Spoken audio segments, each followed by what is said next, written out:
Hi everyone, Pastor Ralph here, and welcome to another segment of Coffee with Pastor Ralph. Have you ever felt that heaven was silent?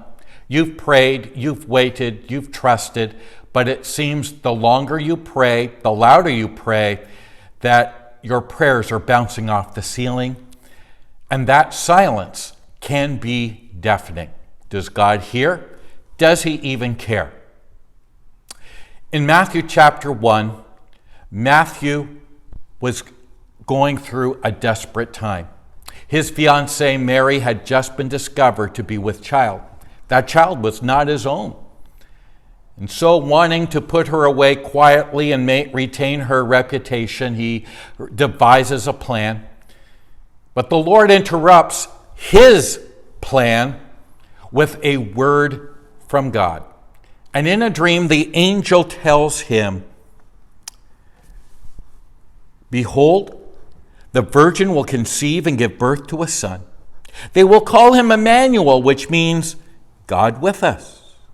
You might ask, what does a Christmas verse have to do with what I'm going through right now, Pastor? Well, I want you to go back 700 years before this. King Hezekiah, his back was against the wall. He didn't know where to turn. The Lord gives a word to the king with this prophetic word that we just read. The virgin will conceive, and his name will be called Emmanuel, God with us. They waited and waited and waited 300 years, and then Malachi comes on the scene with another prophetic word to Israel that prior to the coming of Messiah, God would send Elijah, who would come in the person of John the Baptist. And after that period is a time of 400 years of ear-deafening silence from heaven. No prophetic word, absolutely nada. Where was God? Does he care? Is he involved? What is his purpose? We've all felt like that, wondering where God is. And our choice often is to follow our flesh and just give up and do what seems to be natural to us and to our world. But I believe God has another purpose for us.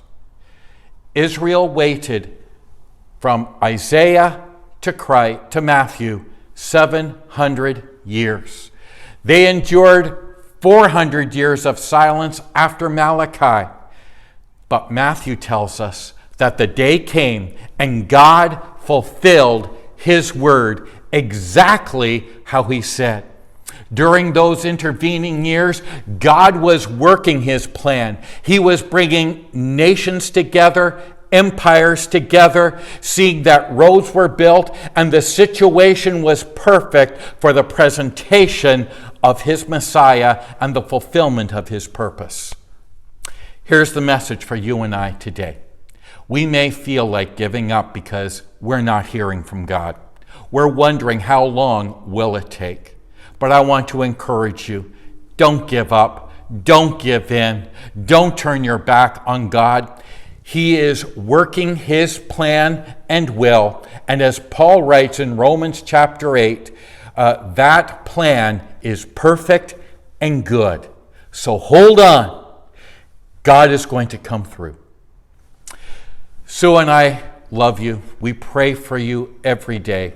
And we can't wait to be together with you this Sunday at 10:30 as I share a message that I believe God has given me called The Message After the Miracle.